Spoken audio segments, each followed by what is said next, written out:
What Drives You is brought to you by Ziglar, your premier source for equipping life and leadership coaches. Visit Ziglar.com and let them inspire your true coaching performance. Yeah.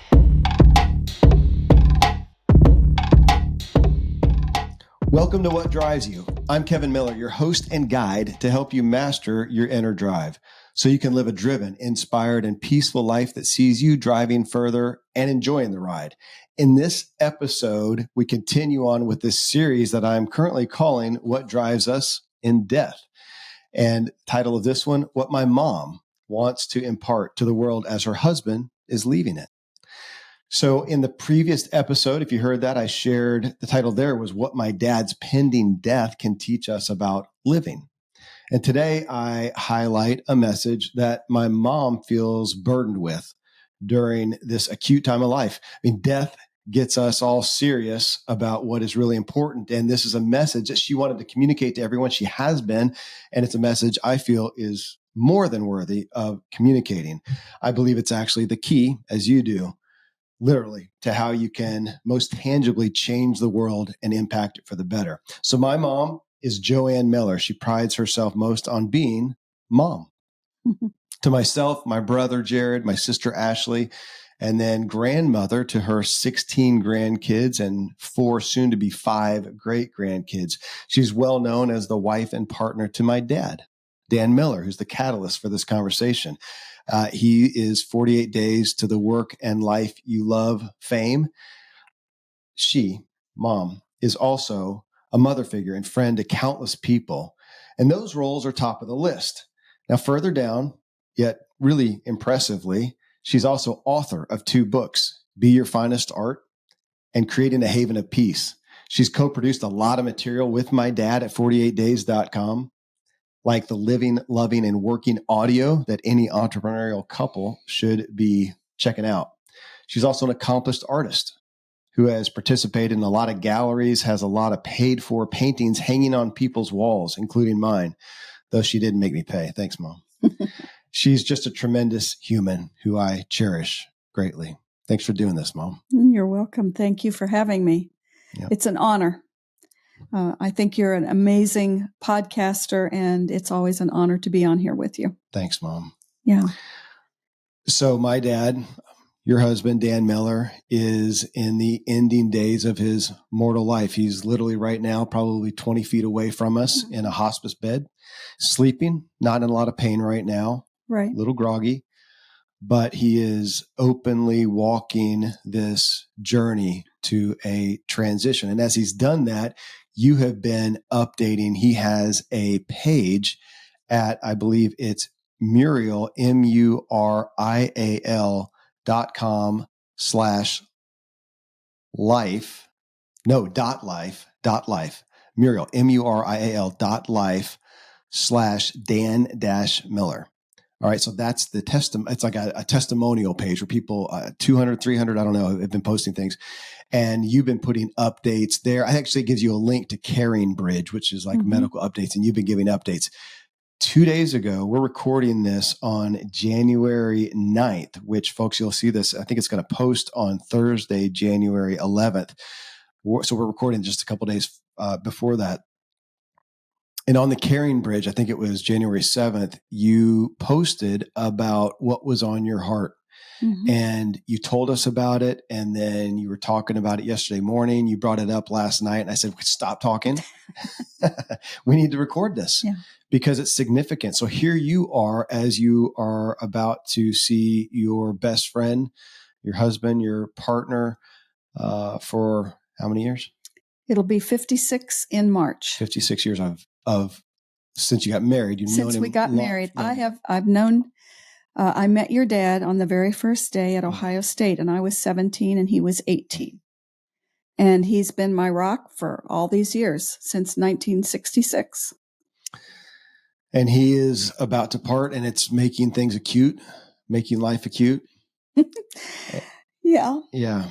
And what is important to you, well, it would be significant no matter who you are.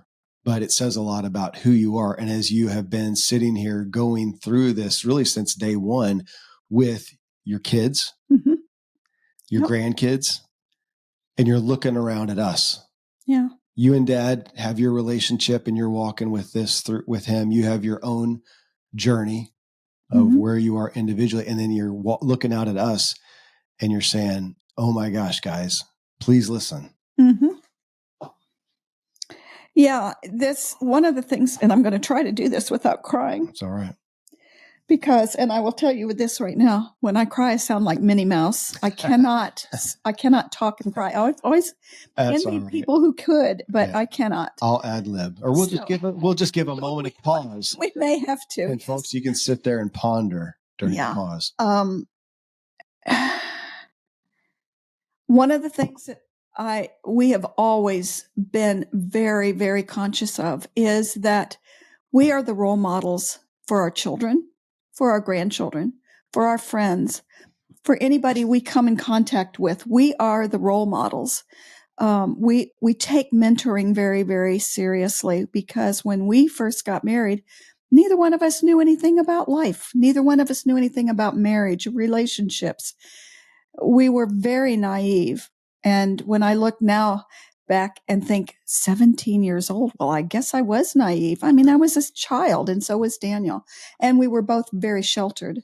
So we had a lot to learn. We sought mentors. And because we found good mentors in all the different areas that we were concerned with, marriage, family, life in general, business, and that kind of thing, we took that very seriously. And we always felt like we wanted to give back a lot of what we were learning.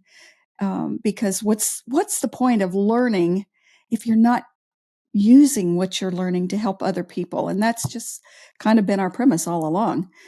Well, that's why we're here right now. Because as we have talked about giving this gift of walking with Dad through this, and as he is doing it so openly, which is what I shared in part 1 of this series, it's such a gift that I want to share it with whoever has ears to hear. Yeah, I totally agree. One of the things I think that we've all discovered in this last month, because it's been just 2 days past the month anniversary of the day that we found out that your dad had terminal cancer. Yeah. And that was a shock. And at first, quite honestly, I was scared to death. Dan's I don't put gas in my own car. He has taken care of me well. And I've loved that. I never had a father, and in many respects, I think he played that role in my life, as well as my lover, my best friend. He was all of those things. And I've always felt that Dan's the wisest man I know. And I've totally respected him and loved him. And that's not to say I haven't had days when I wanted to kill him. Mm-hmm. That's just normal. It's not been a perfect life. We've had lots of obstacles to overcome. But during those obstacles gives us an opportunity to be a voice on how to handle those, what we called opportunities for solutions. Okay, let's find an opportunity for solution. Everything is not black and white. It's not always a matter of it's either this way or that way. Sometimes there's a whole lot of other options in between. And because of that, we're approaching a whole new season, a whole new, I don't even want to say it's an adventure, because I don't know if I want this kind of an adventure in my life, but a future of uncertainty. I don't know what all it's going to hold. But one of the things we've talked about so much within our family circle here and with other friends is, what does this make possible? And it gives us a chance to talk about death in a way that most people avoid. It's like the elephant in the room that you don't want to talk about. Yet it's an important thing for us to talk about. And I'm so grateful that we've had this month to discuss what's this going to look like? How is this going to impact our family? How is this going to impact my life here in Florida? Yeah. I've been here 3.5 years now. That in itself was a big transition. Just a lot of how is it going to affect our whole family? Because Dan's been the rock. Well, and it's interesting. And I I don't know if it's the best title, What Drives Your Death. It'll probably catch people's eyes, and it's relevant because that's the catalyst for this. But what your purpose for sitting here on the microphone right now is not death, it's life. Yes. And it's viewing the gravity of a physical death and taking what has risen to the surface. And that's, again, why we're sitting here, because it's so profound what rose to the surface for you. There's a lot of things that could have, and yet what you wrote on the Carrying Bridge site and then talked to us about is, and you actually lit off, you said, I've become keenly aware, this is what you wrote, of what is truly important in this life. And I have written a piece on it below. Yes. One of the things that I have been keenly aware of is not concentrating so much on the little things, not concentrating so much on what's happening in the world that I don't have any control over. I have said this and I've blogged about it and preached about it. I can get on my soapbox about people who get so caught up in all the divisiveness of this world, all the gender issues, all of the racial issues, all of the political issues, the news that we hear, whether it's local or national or international. And I hurt for a lot of those people. I'm not saying that those things don't exist and I'm just ignoring them, but they're not the important things in my life. Those are not things that I can control at all. What I can control is what's right here under my nose, whether it's my family, my friends, the community, the people that I have influence in. Those are the things that I have some way of being a light. Caleb, your son, my oldest grandson, has said so many times in working at Sarasota Memorial Hospital, he says, or Nana, to him, I'm Nana. Nana, I just want to be a light to everybody. I want to be the person that they see when they first come to after they've had surgery, because he's been in that situation. And we speak so often, so profoundly and adamantly from our own experiences. And that right now, I feel like those things that are happening in the White House right now are not important to me. They may affect me in various ways, but not directly. And I'm so much more aware right now of what do I have control of and what do I need to just let go. Yeah. I know Jared, your other son, my brother, last night when we were talking, he said, okay, Mom, now, obviously you would say that those things out there in the White House, in the wherever across the pond, they are important.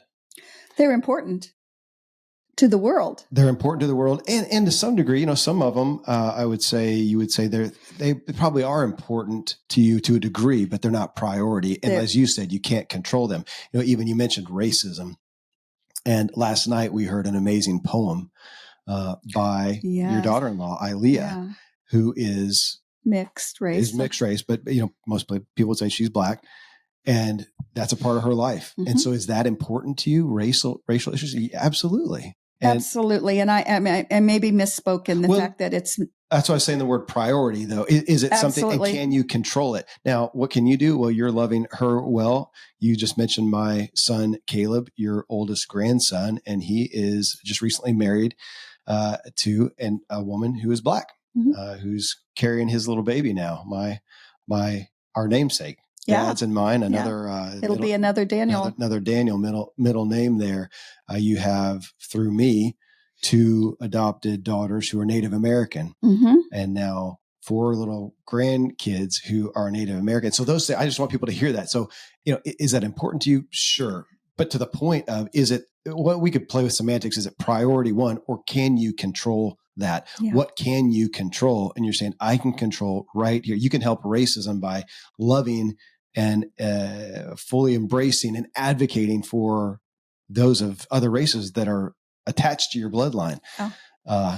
And so the control, that's the one, that's what stuck out to me is what do I really have influence on even here as I'm on a microphone and tens of thousands of people are going to hear it. That is awesome. And that's why we're here and we're taking the time to do this. We're taking it away from the people we have the most influence with who are a couple rooms over as I have no idea how many grandkids you have over there right now. 5, 8, something like that. There's a room full. All your 3 primary kids are over there, and that's who you have the most influence. So you're taking a break. That's actually an interesting thing that you participate in those things that are out there to a lesser degree because you know what you have the most influence on is right here. And it's just important to me because I sometimes miss it, Mom. I sometimes miss it. I'm one of those people who is project focused, achievement focused, and that's the goal. And I can do that and be laser focused on it. And there are some good things to that. And I can miss the people that are around me and take them for granted or neglect them. That's just I know that about my inherent nature. So I have to be aware of that and step back and go, oh, wait, I'm doing that thing. And I appreciate your heart is not the same and you are focused on those. There's a couple things here. Yeah. One, I love the fact that you're talking about being aware of where my influence lies. And of course, first and foremost, it's within my own family. We're also dealing with personality styles, which we're very keenly aware of and we promote a lot, is understanding each other's personalities.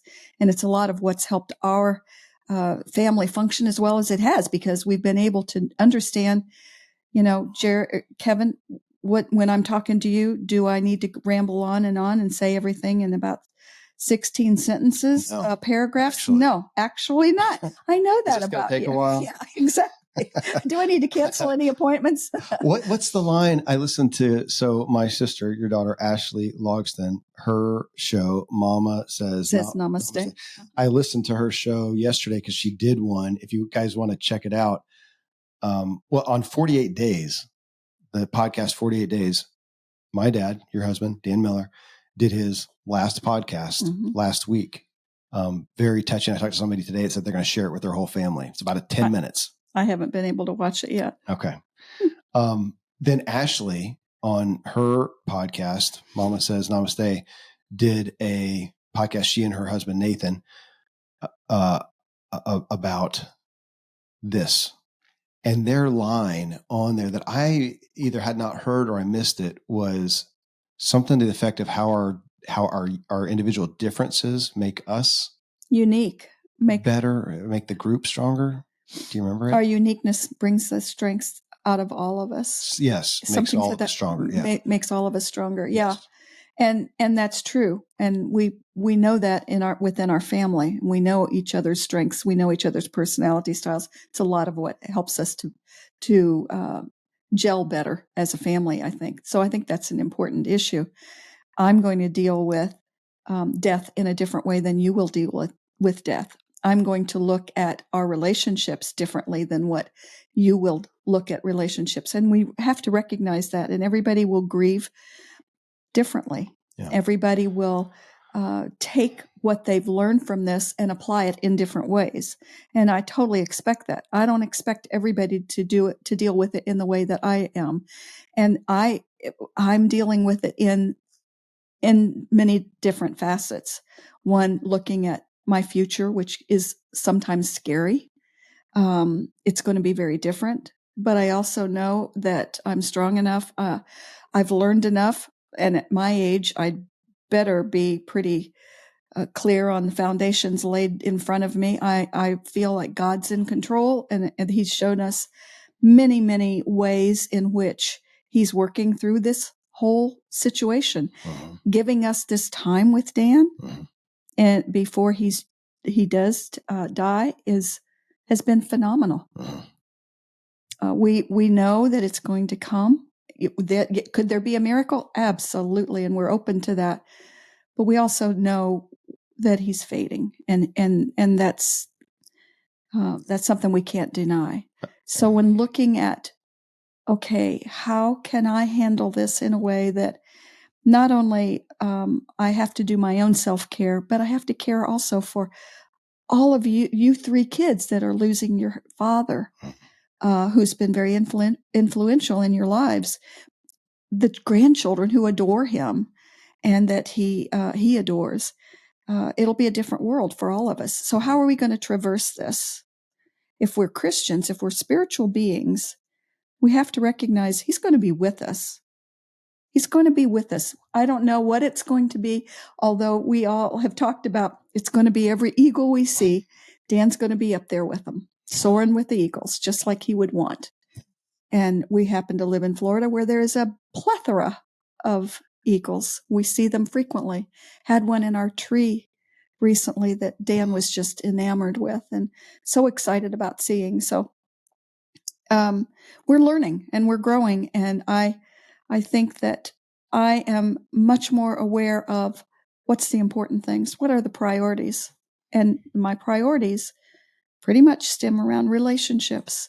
Well, let's talk about that. I do want to speak real quick. In the first show that I did on this, I talked about the options and that we looked at with this when this diagnosis came along. And since you mentioned a spiritual aspect, you know, that idea of having faith and praying with expectancy that this is going to be healed. I think there's been some people who have felt a little angsty, like, are you guys not doing that? It seems like you're giving into this. On that note, Dad received a text today from a friend who said that he had a friend, a doctor, who had a similar thing and had cured himself and was curing other people. And so Dad's going, all right. And so he sat in here and gave his information before he went back to bed, gave his information. And the guy says, I got a plane. I'll come down and take you. And so Dad's open to that. And I just want them to hear that. We're not ever discounting that. No. And also it's kind of like that pray as if it's up to God and work like it's up to you aspect.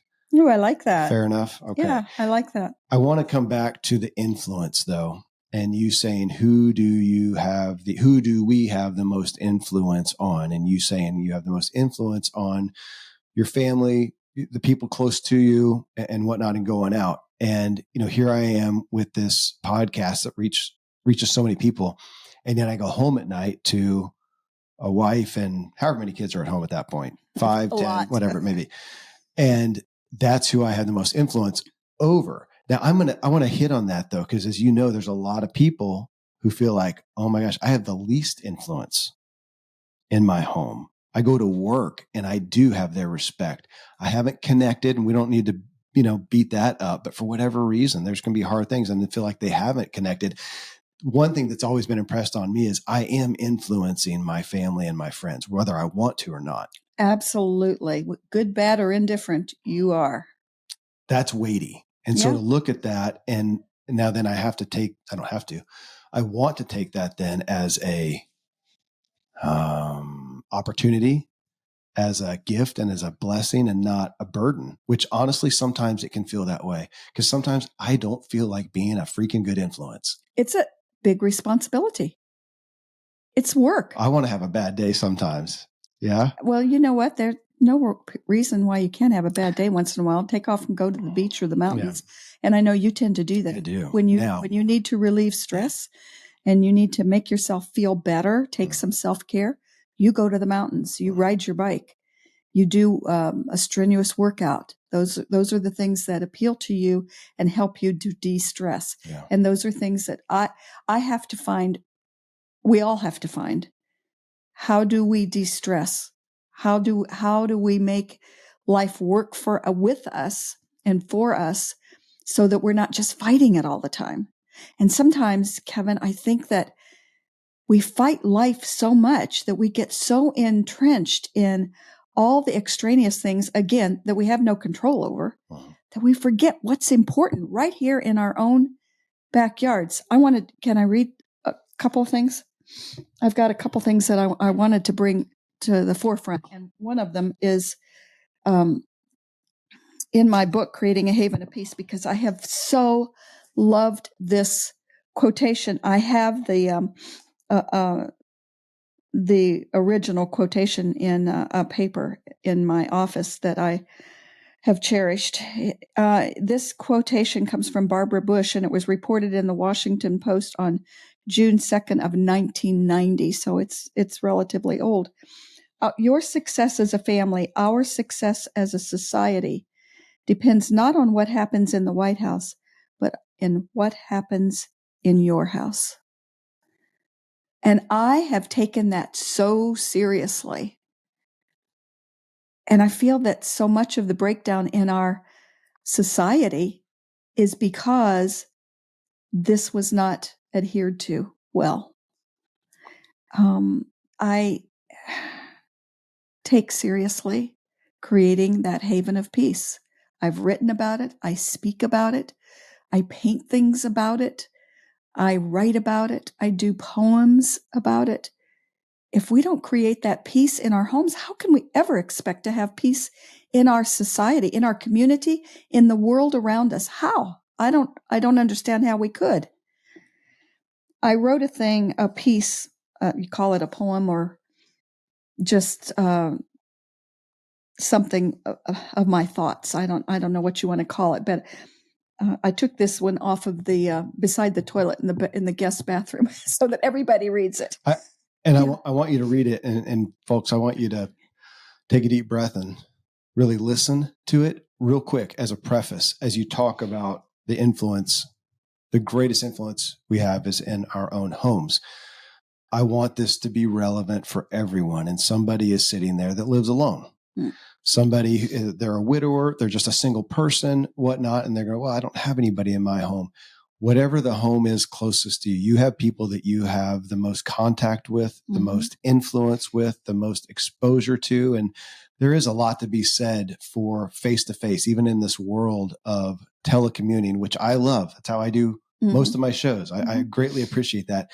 And to have people like, Dave Ramsey on the show and Michael Hyatt from wherever they are in their offices. And yet 3 days ago when they were here in the home, and we got to give a hug to Dave and Sharon Ramsey and Michael and Gail Hyatt and other folks and sit there in a chair next to them. There is something special about that. And Jared and I, my brother, were just over at our next door neighbors talking to them about some of this, your next door neighbors, actually, and that face to face. So whoever is in your world is your family. You have the most influence of, as opposed to, again, even here on the microphone, with so many people who listen to 4 shows a week from me, I cherish that. And yet I know it's not near as influential as the receptionist in my office, who I'm so quick to just walk by and not want to chit chat and get to my office and do this. And yet she's right there. And she has a life, and she's got a boyfriend, and she's sick today, and she's whatnot. And so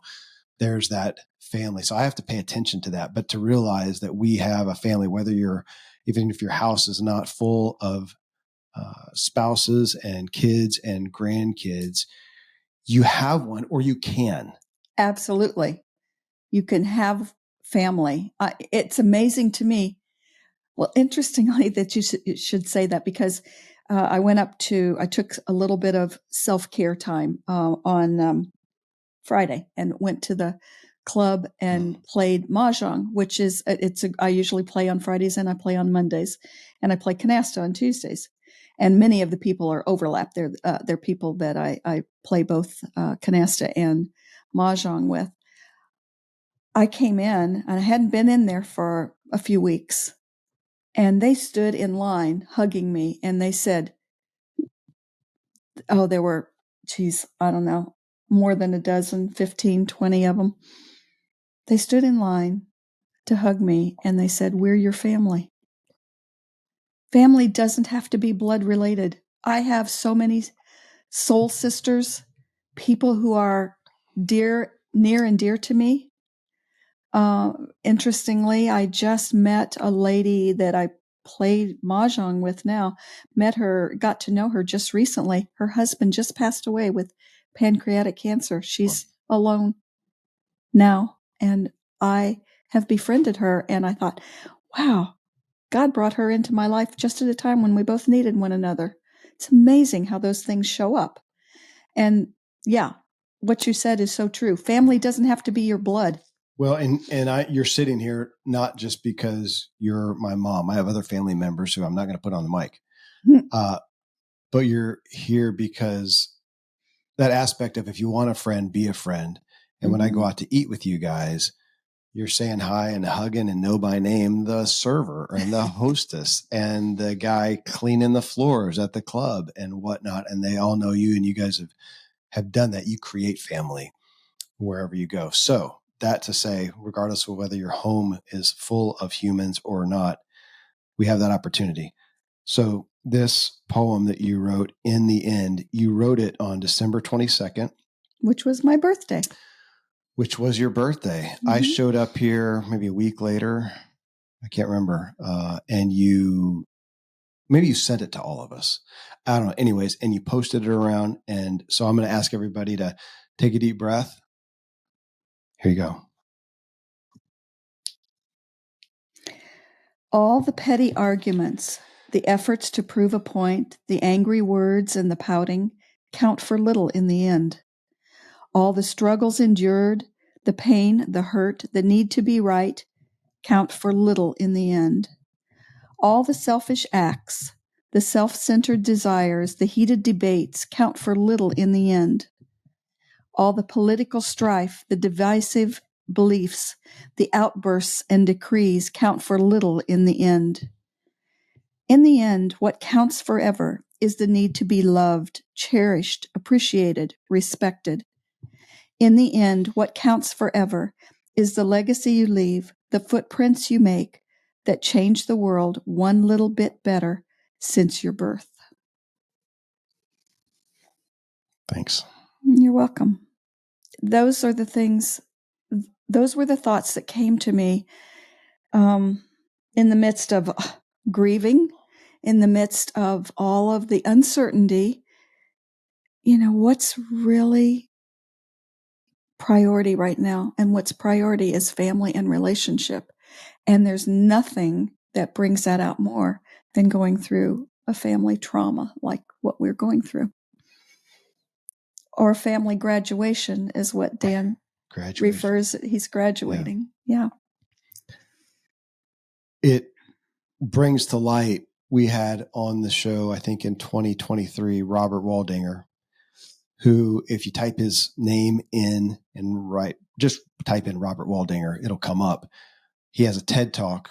The book he wrote from that is A Good Life, I believe. TED Talk has at this point 60 million some views. Wow. Robert is maybe the fourth director of the longest scientific study on happiness / relationships through Harvard. And it is there watching people through, I don't know how many generations now, 70 years, but then they included multiple generations. They brought spouses in at some point. And it was a study to see what was most important to these people's lives, what was most fulfilling. I'm paraphrasing here. And it was relationships. Absolutely. We just hear it and give a head nod to it. And yet in our day-to-day, when we wake up in the morning, it is not the acute thing. It's not the urgent thing. We're mainly thinking in regards to relationships. I want to give us credit to our hearts are in the right place, but our directives may not be. Our execution may not be. My heart's in the right place, thinking I've got to get up and make money to pay the mortgage. Mm-hmm. That's true. Mm-hmm. That's true. It does need to be paid. And in this, as we talk about priorities, it's not to minimize anything. It's not to minimize making money. Right. It's not to minimize teaching somebody a trade. It's not to minimize education. It's not to minimize. It's solely to elevate above that, to just lift above that relationships. Because you could very well have sat on the couch as you're looking and going, gosh, how are we with money? Where is the business going? Are we okay with the house? What about, this? Do we need to look at our health? I mean, somebody's dying. Let's look at and there's so many things you could have come to and said, okay, guys, I'm holding court. Queen Mama's holding court. And you guys get a good job, get an education. Again, very important things. Those are great. You're not minimizing those at all, but what you came to, what is acute to you was relationships. But I want to take that, and juxtapose that somewhat, because you did in this, as the time that we give is what you got heated about somewhat. Mm-hmm. The time we give to all these external things out there that we cannot control. Doesn't mean we don't care. Doesn't mean they're not important. Doesn't mean we shouldn't do what we can to help those things. And, if we can have a iota of control, but we have so much control here and how much time we are spending. If you think about the stats that we see on the time spent scrolling a screen, Mm-hmm. the time spent viewing a screen, Yep. the time spent at work, the time spent whatever that's not spent building relationships. So here's this thing that we have scientific studies now. They're saying this is what we all as humanity say is most important to us when things get real. And yet it is the thing that is generally the lower priority after all these things. And you know what? The stats are also showing we're not that happy. Yeah. This isn't working. No, it isn't. And a lot of it is because we're dwelling so much on what we're hearing, all the negativity that we hear daily, and the fear that it gets us into, to where we're so fearful of life and we're so negative on life, we can't have a conversation at the dining room table without getting angry and fearful. We don't do that here in this house. You know the best thing about the nightly news? Wheel of Fortune's on right afterwards. We don't watch the news. Yeah. We watch Wheel of Fortune.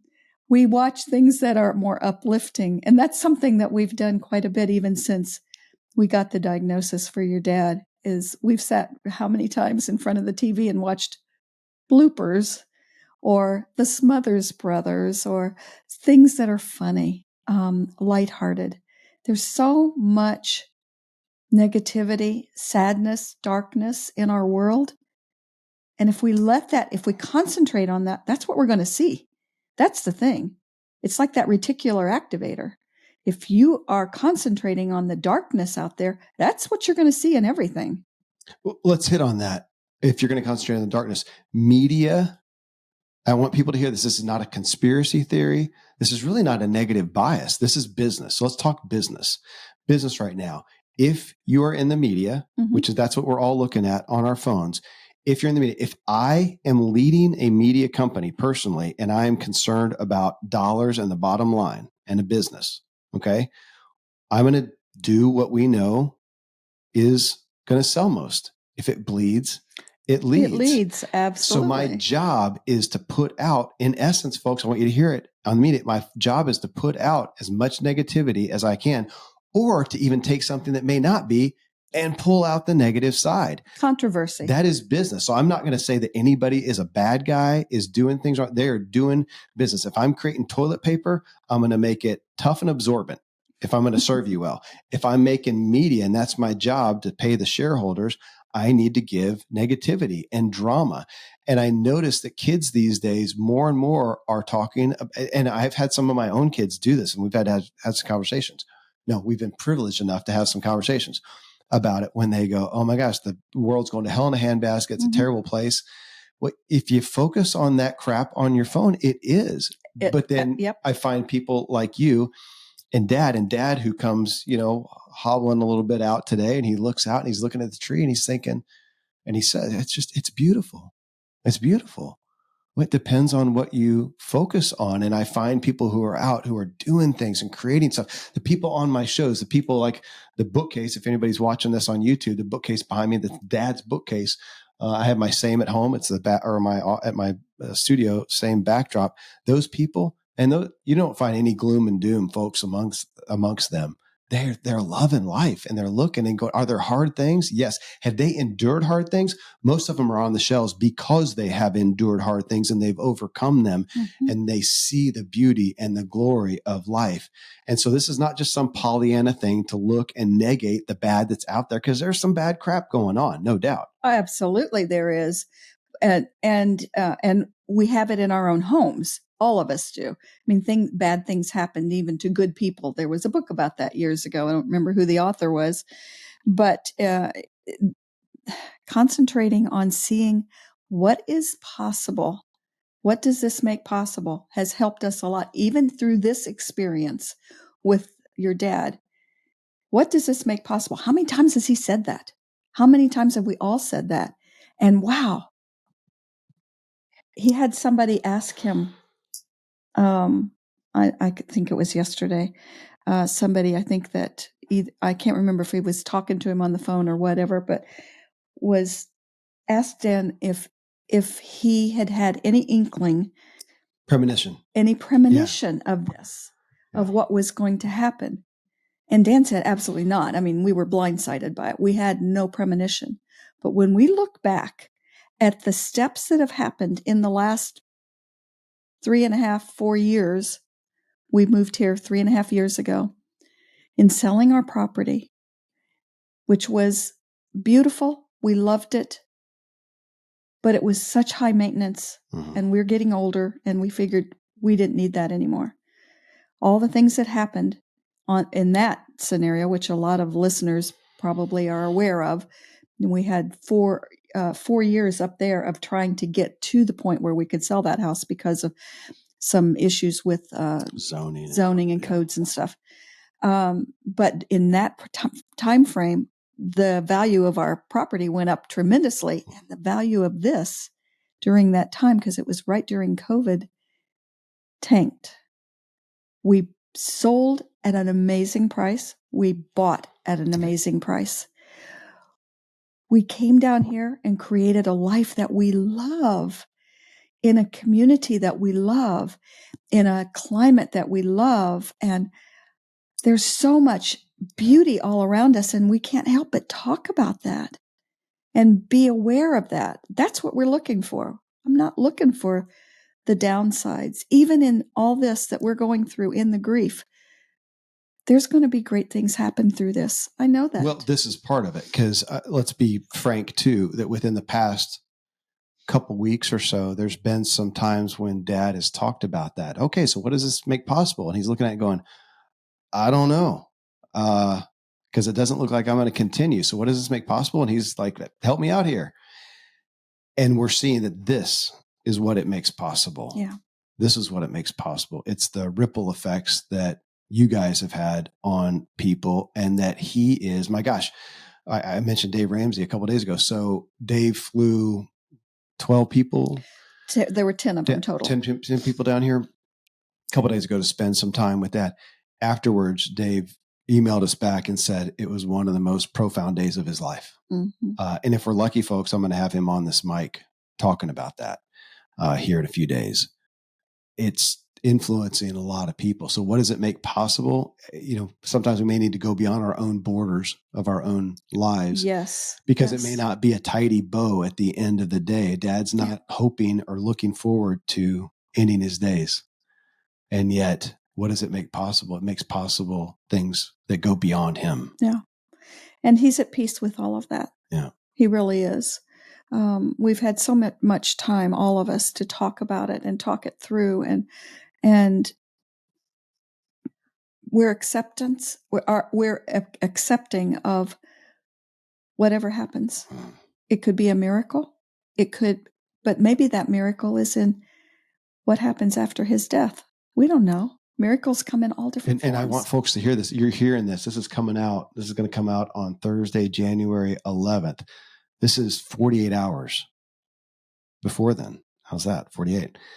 And we're still here. I'm in your home. My family's back in Colorado. They were out here for a week or so. They're back in Colorado, and I'm not with them. I'm here with you guys. And Dad's over there in a bed right now. I mean, this is happening right now. And again, the diagnosis was 32, 33 days ago. Mm-hmm. So this is happening right now. This is not some, again, a Pollyanna wrap up at the end of it. We don't know exactly what's going to happen. No, I don't deny the fact that I'm fearful. I sometimes have a really hard time with it.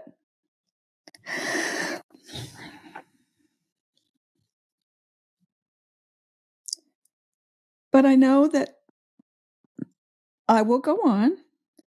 We will all go on. And we'll find our strength together because we have the relationships and the foundation. Thanks for that, Mom. There's a good end cap right there. Thank you. So here's what it makes possible is relationship and connection. Folks, thanks. I'm gonna end us there, and we'll continue this discussion. It feels like we just perceive it as a gift, not a gift that we're losing the physical